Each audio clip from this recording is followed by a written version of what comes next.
অতএব এই জায়গাটায় আমি 1 ইঞ্চি ছাড় দিতে রাজি না।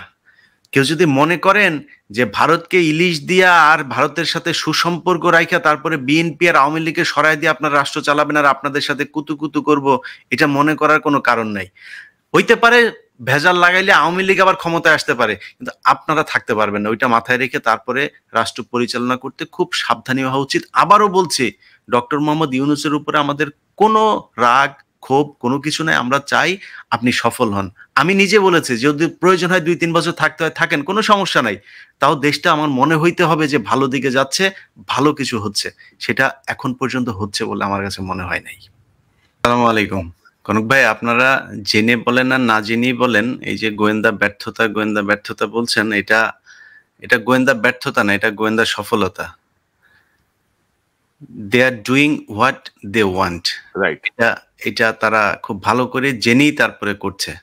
মাহমুদ ভাই যে কথাটা বলেছেন না, যে আমি এই জিনিসটা নিয়ে আমি আমার একটা ভিডিওতে কথা বলেছি যে ঢাকা বিশ্ববিদ্যালয়ের যে ছেলেটাকে মারলো, আপনি দেখেন যখন প্রচন্ড আন্দোলন চলছিল, আমরা এইখানে এবং ইভেন কি এইখানে অনেক আওয়ামী লীগের লোককে আমি দেখেছি যে তারা খুব কষ্ট পেয়েছে, মানে প্রকাশ্যে কথা বলতে পারছে না ইয়ের পক্ষে, মানে আওয়ামী লীগের পক্ষে এসে। কারণ হচ্ছে ওই সময়টা ভয়ঙ্কর একটা পরিস্থিতি, মানে শেখ হাসিনা যে হত্যাযজ্ঞ এবং ছোট ছোট বাচ্চাদের উপরে যে গুলি চালিয়েছে, এটা এই পৃথিবীর ইতিহাসে আমার মনে হয় এর চেয়ে নৃশংসতম ঘটনা, মানে এই অদূর অতীত, যেটা যদি নিকট অতীতের কথা চিন্তা করি, এটা ঘটে নাই। তো ওই সময়টাতেও স্টুডেন্টরা যখন একজন পুলিশকে ধরছিল, সেই পুলিশকে ধরে কিন্তু তারা মারছিল না, তারা কয়েকজন মারতে গেলেও ডাবল গিয়ে তাকে বাঁচাচ্ছিল। আওয়ামী লীগ, ছাত্রলীগ, যুবলীগের মতো এত নৃশংস এই ছাত্ররা না।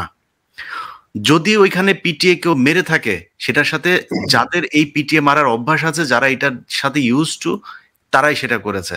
এখন সেটা কিভাবে হইতে পারে? মাহমুদ ভাইয়ের এই কোশ্চেনগুলোর উত্তর যদি আনা যায়, সে ওখানে কিভাবে আসলো, কারা আনলো, কারা খেতে দিয়েছিল, কারা আবার তাকে পেটালো, এখনো পর্যন্ত রিমান্ডে কেন চাওয়া হচ্ছে না, তাদের ব্যাপারে কোনো জিজ্ঞাসাবাদ কেন হচ্ছে না, এই জিনিসগুলোর কোশ্চেনগুলো করা হচ্ছে না। এখন এটা কি জানে না?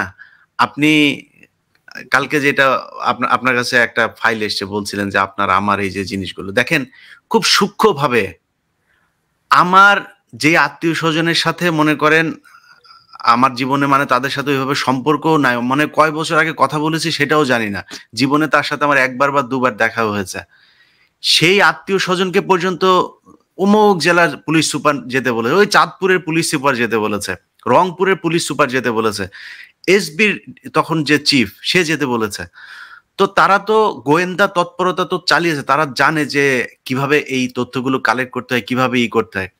তারা ওইটাই করছে যেটা তারা চায়। অতএব এই যে যেটা করছে এটা গোয়েন্দা ব্যর্থতা না, তারা তাদের গোয়েন্দাদেরকে দিয়ে একটা প্লট তৈরি করেছে। এবং আমি মনে করি শুধু এই ঢাকা বিশ্ববিদ্যালয়ে যে মারা গেল সেইটাই না, আরো একজন ছাত্রলীগের মারা গেল, এবং যেসব জায়গাতে এই ঘটনাগুলো ঘটছে তারা তাদের লোকজনকে মেরে এরকম তৈরি করবে, হিন্দুদের বাড়ি ঘরে হামলা করা, ওই রানা প্লাজায় 17 দিন পরে রেশমাকে ঢুকিয়ে তারপরে আবার বের করা, এইসব নাটকে তারা খুব সিদ্ধ, তারা এটা করতে পারে।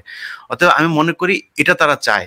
এবং এই যারা কিনা আপনার উপদেষ্টা বলছেন, যে উপদেষ্টাদের ভেতরে কারো কারোর বিষয়ে আমি বিশেষ করে কথা বলি, ডক্টর মোহাম্মদ ইউনূস তো উনি সবসময় ভদ্র মানুষ, উনি কথাবার্তাও কম বলেন, ওইদিকে কানেকশন উনি কম রাখতেন, সবসময় ওনার সারা দুনিয়ায় বহু কাজ আছে, উনি সেগুলো নিয়ে ব্যস্ত থাকতেন।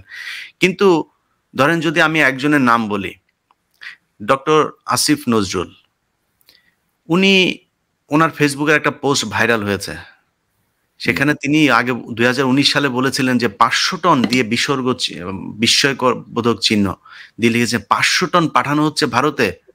তো ডক্টর আসিফ নজরুল তিনি তো এই ইন্ডিয়া বিরোধী কথাবার্তা বলেই তো আজকে উনি উপদেষ্টা। আসিফ নজরুলের যদি হিরো আলমের সাথে দাঁড় করায় দেওয়া হয়, আসিফ নজরুল পাশ করে আসতে পারবে ভোটে? আমি মনে হয় না যে সে পারবে ভোটে পাশ করে আসতে। সো কেউ যেন চেয়ার পাওয়ার পরে ভুলা যায় না, আসিফ নজরুল, আমি আপনাকে নিয়ে কোনো বাজে মন্তব্য করতে চাই না, বাট খুব ভালো করে জানি হু ইজ আসিফ নজরুল।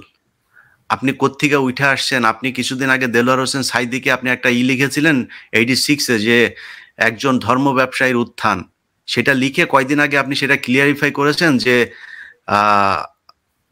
আপনাকে নাকি, ওর নাম কি ভাই, ওই যে ঘাতক দালাল শাহরিয়ার কবির নাকি ওনাকে বুঝিয়ে এটা করেছে, উনি বুঝেন নাই, উনি তখন দুদু খান, উনি বুঝেন না কিছু, ওনাকে বুঝিয়ে এইভাবে শাহরিয়ার কবির ভুল বুঝিয়ে ওনাকে সেটা লিখিয়েছেন। তো আমরা সাংবাদিকতা করে এসেছি, আমরা জানি যে মাহমুদ ভাই একজন সম্পাদক, উনি যদি আমার মতো একজন রিপোর্টারকে যদি একটা অ্যাসাইনমেন্ট দিতেন যে ইলিয়াস এটা নিয়ে কাজ করবা, দেখো এটা কি কি, ওইটার তথ্য আমার কাছে সব, উনি হয়তো একটা আইডিয়া দিতে পারতো বা ওনার কাছে কোনো এভিডেন্স থাকলে সেটা দিতে পারতো, ইলিয়াস এই যে দেখো এটা আছে, এটা নিয়ে দেখো। আমাকে ইনভেস্টিগেট করতে হয় যে আমি এটা নিয়ে কি বলবো, কি হবে, সেটার সম্পূর্ণ দায়িত্ব আমার। এখন আপনি বলছেন যে শাহরিয়ার কবির আপনাকে বুঝিয়েছে আর সেটা, তাহলে হাউ অ্যাবাউট ওই যে এই জাহানারা ইমামের সময় যখন করছিলেন, ঘাতক দালা নির্মূল কমিটির সাথে যখন করলেন, এগুলো আমরা জানি। আসিফ নজরুল আপনি কে? আপনার এই শিল্পকলা একাডেমিতে ডিজি করাতে, আপনি নিয়োগ দেওয়াতে, ওইদিকে আপনার শাশুড়ি শাওন আপনাকে কংগ্রাচুলেশনস জানিয়ে ফেসবুকে স্ট্যাটাস দেয়। আমরা তো জানি শাওনকে, শাওন তো সেই ব্যক্তি যে কিনা জীবনে মুক্তিযুদ্ধ দেখি নাই, পদ্মা সেতু দেখেছি বলে পোস্ট করেছিলেন। এই তো সেই শাওন। এই শাওন সে যে কিনা এই দেলোয়ার হোসেন সাইদি মারা যাওয়ার পরে যেখানে একজন আওয়ামী লীগের ছাত্রলীগের কর্মীরা পর্যন্ত তার পক্ষে পোস্ট করে পদ হারিয়েছে। সেদিন আপনি এই দেলোয়ার হোসেন সাইদিকে নিয়ে যে যে জঘন্য কুরুচিপূর্ণ ফেসবুকে পোস্ট করেছিলেন, সেটা এখনো পর্যন্ত ফেসবুকে আছে। সো সেই ব্যক্তি আপনার কার্যক্রমে খুব খুশি হয় এবং আপনাকে কংগ্রাচুলেট করেন। সো আসিফ নজরুল আমরা জানি আপনাদের বারবার যাইতে হয় এমন এমন জায়গায়। এর আগে আপনি একবার গিয়েছিলেন হচ্ছে রোকেয়া প্রাচীর কাছে, আর তারপরে আরো বিভিন্ন জায়গায়। তো ব্যক্তিগত ওই বিষয়গুলো না, আসিফ নজরুল আজকে উঠে আসছে কোত্থেকে? আসিফ নজরুল তো এই ঢাকা বিশ্ববিদ্যালয়ের ছাত্রদের সাথে সে দু এক জায়গায় গিয়েছে, এই জন্যই তো আমরা তাকে পছন্দ করি, তাই না? ওইখান থেকে তার তো উচিত ছিল সেখানে ছাত্রদেরকে নিয়ে যাওয়া, কি হয়েছে, কি ঘটনা, কি কোনো কিছু, কোনো ব্রিফিং নাই এটার ব্যাপারে। এবং আজকে আমরা এই সরকার চাই নাই, যে সরকার কিনা আওয়ামী লীগ সরকার 500 টন ইলিশ দেওয়ার কারণে আমরা আওয়ামী লীগ সরকারের বিরোধিতা করেছে, আর এই সরকার এসে এখন 3000 টন ইলিশ দিবে। এই জন্য আমরা এত কষ্ট করি নাই। জীবনে দরকার হলে দেশে যাব না ভাই, কিন্তু ইন্ডিয়ার ব্যাপারে যদি নাকি সরকারের মনোভাব পরিবর্তন না হয়, এটা যদি আমাদের কাছে মনে হয়, তাইলে এখানে সারা জীবন এইভাবে থাকতে পারবে না কেউ। আমরা বাংলাদেশে ডক্টর মোহাম্মদ ইউনূসকে মাদার তেরেসা কিংবা অ্যাটলিস্ট ওই কি বলে মালয়েশিয়ার যে মাহাতির মোহাম্মদ, এই জায়গায় দেখতে চাই। এবং আমার বিশ্বাস, আমি এখনো স্বপ্ন দেখি ডক্টর মোহাম্মদ ইউনূস ওই জায়গাতেই থাকবেন। কিন্তু এর জন্য তার আশপাশের যে উপদেষ্টাদের ভেতরে কিছু লোকজন আছেন যারা এখন নিজেকে ওই চেয়ারে বসানোর পরে মনে করছেন যে সারা জীবন শেখ হাসিনার মতো গণভবনে হাঁসটাস পালন করে তারপর ওইখানে থাকার চেষ্টা করবেন। এটা কিন্তু বাংলাদেশের ইতিহাসে সম্ভব না, আগেও পারে নাই, আর এখন তো সম্ভবই না। কারণ খুব নিকট অতীতে এমন একটা উদাহরণ মানুষের সামনে আছে না, কেউ চাইলেও ওইভাবে থাকতে যাইতে চাবে না।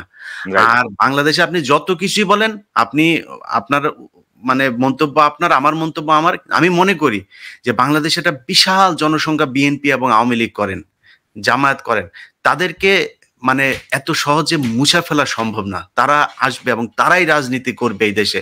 এটা মাথায় রেখে আপনাদেরকে এমন কাজ করতে হবে, যদি তাদেরকে বিট করতে চান তাহলে সেই কাজগুলি করতে হবে যেটা জনগণ চায়। কিন্তু আমার মনে হয় আপনারা যেটা বলছেন ব্যর্থতা, সেই পরিকল্পনাই নেই। আপনি বলেন ঢাকা শহরের আশপাশে যে নদীগুলো উদ্ধার করতে হবে, আরে ভাই স্বাভাবিক তত্ত্বাবধায়ক সরকার আসলেও তো ভাঙচুর করে, এই সরকার এসে সেটাও করে নাই। মানে এই নদীগুলো তো উদ্ধার করা দরকার, তাদের বিশাল ক্ষমতা এই সরকারের, কোনো স্বাভাবিক পরিস্থিতিতে না, করে নাই। আপনি দেখেন এই গত কয়েকদিনে পাহাড়ে যে ঘটনাগুলো ঘটছে, পাহাড়ে এই আপনার আনসার ফিল আল শারকিয়া, আমি নামটা সবসময় বলতে পারি না ঠিক মতো, এই যে দলটাকে আপনার করা হচ্ছে, জামায়াতুল আনসার ফিল শারকিয়া, হিন্দাল শারকিয়া, এই দলটাকে নিয়ে এর আগে প্রথম আলো, ডেইলি স্টার এবং র্যাব আর সিটিটিসি এবং সরকারের কিছু গোয়েন্দা সংস্থা মিলে তারা সেখানে তাদেরকে ধ্বংস করতে গেল। তাদের কেন কেন গেল জানেন? এই কথাগুলো এতদিন বলতে পারি নাই, আজকে বলছে এই কথাগুলো। এরা কুকি চীনের সাথে হাত মিলিয়েছিল, এই অভিযোগ তারা দিয়েছে। আচ্ছা মনে করেন মিলেল, আমি ওইটার কোনো আমি যেহেতু মানে জাজ না, আমি কোনো রায় দিচ্ছি না, কিন্তু আমি আমার কাছে আসা যে তথ্য, সেই তথ্যগুলো বলি।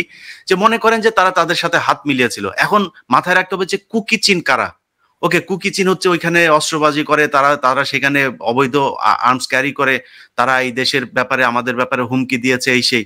আচ্ছা তাইলে জেএসএস কারা, সন্তু লারমা কারা, বীর বাহাদুর কারা, ইউপিডিএফ কারা? তারা কি ওইখানে কি নামাজ পড়ায় আর রোজা রাখে খালি? তারা কিছু করে না? তাদের অত্যাচারে ওইখানে বাঙালিরা দোকানপাট করতে পারে না, ব্যবসা চালাইতে পারে না। এক এক দোকানকে 3 গ্রুপ 4 গ্রুপ এগুলো চাঁদাবাজি করছে তারা। টাকা দিতে বাধ্য। সেনাবাহিনী যাইতে পারে না সেখানে। সেখান থেকে সেনাবাহিনীকে আপনার উইথড্র করা হলো। এই আওয়ামী লীগ সরকার করেছে। এখন বাংলাদেশের যেই গোয়েন্দা সংস্থা বলেন কিংবা এখন যারা উপদেষ্টা, তারা তো দেশের জন্য এসে, তারা তো আওয়ামী লীগের মতো কোনো দেশের দালালি করে না। মনে হচ্ছিল যে ভারতকে প্রতিহত করতে পারে এমন একটা সরকারই হয়তো এসছে, কিন্তু বাস্তবে নমুনাটা দেখছি না। গোয়েন্দা সংস্থার এখন সবচাইতে বড় কাজ ছিল সেখানে ইউপিডিএফ, জেএসএস সহ পাহাড়ি যেসব বাহিনীগুলো আছে তাদেরকে নির্মূল করা এবং তাদেরকে অস্ত্র মুক্ত করা। সেইটা না করে কয়জন পাহাড়িকে কি করেছে সেগুলো নিয়ে ব্যাপক আকারে আপনার করছে, মানে এমন মায়া কান্না দেখাচ্ছে, মনে হচ্ছে যেন তারা আরেক দেশের মানুষ, আমরা আরেক দেশের মানুষ, ওইখানে যায় তাদের উপরে হামলা করেছে। আরে ভাই, আমার দেশ সেটা, ওইখানে যাইতে হলে কি আমার ভিসা লাগবে নাকি? বাংলাদেশের মানুষ কোথায় বাড়ি করবে, কোথায় দোকান করবে, সেটা পাহাড়ি একজনের কাছে জিজ্ঞেস করতে হবে নাকি? কিন্তু সেটা কারা করে? একমাত্র এই প্রথম আলো, ডেইলি স্টার। আপনি তাদের নিউজ দেখেন, এই যাদের কথা বললাম সেটা থেকে শুরু করে এখনো আপনি ডেইলি স্টার আপনি দেখেন, কয়েকদিন আগে ওই যে থেকে বের হলো মাইকেল চাকমা, তার 19 মিনিট বা 25 মিনিটের একটা ভিডিও তারা ইন্টারভিউ করেছে। আপনি ডেইলি স্টার বা প্রথম আলোতে এই থেকে, আয়নাঘর থেকে গোলাম আজমের ছেলে সবচাইতে আলোচিত ব্যক্তি, তার কোনো ইন্টারভিউ দেখেছেন? করে নাই। কিন্তু মাইকেল চাকমাটা করেছে। কেন করেছে? কারণ মাইকেল চাকমা হচ্ছে তাদের লোক। এই কারণে তারা তাকে দিয়ে এখন একটা উত্তেজনা তৈরি করতে চাচ্ছে যে এই পাহাড়িদের প্রতি আমাদের বিশাল ভালোবাসা ভারতীয় যাবে না। এটা সবকিছুই সাজানো নাটক, এবং আমি সেই কথাটা বলি শেষ করি যে এটা আসলে ব্যর্থতা না, এটা তাদের সফলতা। এইভাবেই তারা চেয়েছিল, সেইভাবেই হচ্ছে। মানে ভারতীয় যে চাকমা সংগঠন, বাংলাদেশের পার্বত্য এলাকার চাকমা সংগঠন, এরা কিন্তু খুব খারাপ রোল প্লে করছে। কিন্তু ভাই, আরাকান আর্মি অলরেডি সেখানে ঢুকে গিয়েছে। তারা ওই যে ঘোষণা আপনি শুনছেন না যে 900 জন ইন্ডিয়াতে ঢুকেছে, 900 জন ইন্ডিয়াতে ঢুকেছে। আমাদের এখানে ঢুকে নেই, আমাদের গোয়েন্দা সংস্থা কোনো রিপোর্ট নাই, ইভেন আইএসপিআর থেকেও কোনো বিবৃতি নাই এখন পর্যন্ত, কোনো পত্রিকা নাই, টেলিভিশন নাই। 900 ওইখানে ঢুকেছে। কনক ভাই, আমি বললাম, আমি আপনাকে জেনে বলছি, অন্তত কম পক্ষে 2000 আরাকান আর্মি এখন ওইখানে ঢুকেছে, একদম অস্ত্র সহ। এবং তারা চাইছে, তাদের দেখতে চেহারা এক, ভাষা এক, সবই এক। নোবডি নোজ হু ইজ আপনার আরাকান আর্মি আর হু ইজ আপনার ওইখানকার উপজাতি। তো এই ব্যাপারে কোনো আলোচনা আমাদের আমরা এই সরকারটা যদি সবকিছু বাদ দেই, যে ছাত্ররা এখানে জীবন দিয়েছে তাদের কারণে তো অন্তত আপনারা এসছেন। সেই ছাত্রদেরকে গত 2 দিন আগে বলা হলো 5 লাখ টাকা করে পরিবারকে দিবে। মানে 5 লাখ টাকা এখন বাংলাদেশে একটা মানুষের যদি সংসার চলতে দেয়া হয়, কয়দিন সে সংসার চালাইতে পারবে? সে 5 লাখ টাকা দিয়ে সে কি করবে? মানে অন্তত যদি এরকম কিছু করা হইতো যে ওকে ঠিক আছে, তার পরিবারের সবার পরিবার থেকে একজনকে একটা সরকারি চাকরি দেয়া, যে পুলিশ, যে আনসার, যারা কিনা এতদিন ধরে সরকারের পক্ষে কাজ করেছে তাদেরকে সরাই। এখানে অনেক ছাত্ররা আছে এই গণ অধিকার পরিষদে, যারা 2018 সাল থেকে যারা আন্দোলন করছে, তাদের অনেককে আমি চিনি। এই 8-10 বছর তাদের কোনো চাকরি হয় নাই। গত 5-6 বছরে যারা ওই আন্দোলন ছিল, কারো চাকরি হয় নাই। শুধু ভেরিফিকেশনে গিয়েছে, জেনেছে যে তারা ওই আন্দোলনের সাথে ছিল, দ্যাটস ইট। এটাই তাদের জন্য চাকরি না হওয়ার জন্য এনাফ, আর কোনো কিছু লাগে নাই। তাদেরকে চাকরিতে আনেন, যদি প্রয়োজন হয় আইন পরিবর্তন করে 35 বছর, 36 বছর, 40 বছরের চাকরি হবে। একজন মানুষের 40 বছরে তো কিছুই হয় না। তারা যেহেতু ডিপ্রাইভড হয়েছিল এবং সরকারের একটা বিশেষ পরিস্থিতিতে তারা চাকরি পায়নি, তাদেরকে আনার ব্যবস্থা করেন। কাউকে সরানো হচ্ছে না। 5 লাখ টাকা দিয়ে একজন শহীদের পরিবারের সাথে আমি মনে করি একটা তামাশা করা হয়েছে। সো এই জায়গাগুলি সরকারের চিন্তা করা উচিত। সরকার এখন বিভিন্নভাবে চেষ্টা করছে যে রাজনীতি মুক্ত করার জন্য। যেমন 2 দিন ধরে আপনি দেখেন ঢাকা বিশ্ববিদ্যালয়ের একজন শিবিরের সভাপতিকে পাওয়া গেছে, যিনি এতদিন ধরে গোপনে এখানে সভাপতি ছিল, এখন তিনি ওপেন হয়েছেন। তো সমস্যা কি? শিবির কি আপনাদের জন্য অপকারী কিছু ছিল নাকি? শিবির কি আপনার ক্ষতি করেছে নাকি? শিবির আজকে যেই ছাত্র আন্দোলন হয়েছে, খুঁজা দেখেন শিবিরের কতজন সেখানে জীবন দিয়েছে। সো আপনি শিবির করতে তো সমস্যা কি? আবার অনেকে বলছে এটা নাকি মুনাফিকি করেছে শিবির। মুনাফিকি না, এটা কৌশলী হয়েছিল শিবির, তাই সে তার পরিচয় গোপন করেছে এবং সেখানে সে রাজনীতি করছে। আমি মনে করি শিবির এবং ছাত্রদল 2 দলের সহ অবস্থান প্রয়োজন। এই ঢাকা বিশ্ববিদ্যালয় সহ বেসরকারি যত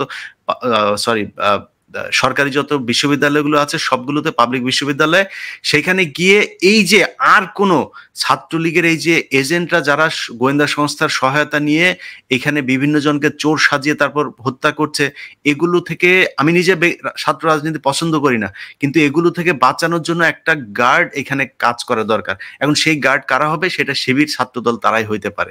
সো তারা সেখানে থাকা উচিত আমি মনে করি। আর ভারতের বিষয়টা বলে শেষ করি, আমি আমার ব্যক্তিগত জায়গা থেকে আমি মাহমুদুর রহমান ভাই এবং আমরা দুইজন অন্তত, বিশেষ করে কনক ভাই এবং মিনার ভাই, ওনারা এই সরকারের বিরুদ্ধে অনেক কথা বলেছেন। আমি মাহমুদুর রহমান ভাইয়ের যেই বক্তব্য শুনেছি সেই 2011 সাল থেকে, আমি বিশ্বাস করেন ওনার বক্তব্যে আমি উদ্বুদ্ধ হয়েছে। অতএব এই জায়গাটায় আমি 1 ইঞ্চি ছাড় দিতে রাজি না। কেউ যদি মনে করেন যে ভারতকে ইলিশ দিয়া আর ভারতের সাথে সুসম্পর্ক রাখা তারপরে বিএনপি আর আওয়ামী লীগকে সরাই দিয়ে আপনার রাষ্ট্র চালাবেন আর আপনাদের সাথে কুতুকুতু করব, এটা মনে করার কোনো কারণ নাই। হইতে পারে ভেজাল লাগাইলে আওয়ামী লীগ আবার ক্ষমতায় আসতে পারে, কিন্তু আপনারা থাকতে পারবেন না। ওইটা মাথায় রেখে তারপরে রাষ্ট্র পরিচালনা করতে খুব সাবধানী হওয়া উচিত। আবারও বলছি, ডক্টর মোহাম্মদ ইউনূসের উপরে আমাদের কোনো রাগ ক্ষোভ কোনো কিছু নাই। আমরা চাই আপনি সফল হন। আমি নিজে বলেছি, যদি প্রয়োজন হয় 2-3 বছর থাকতে হয় থাকেন, কোনো সমস্যা নাই। তাও দেশটা আমার মনে হইতে হবে যে ভালো দিকে যাচ্ছে, ভালো কিছু হচ্ছে। সেটা এখন পর্যন্ত হচ্ছে বলে আমার কাছে মনে হয় নাই।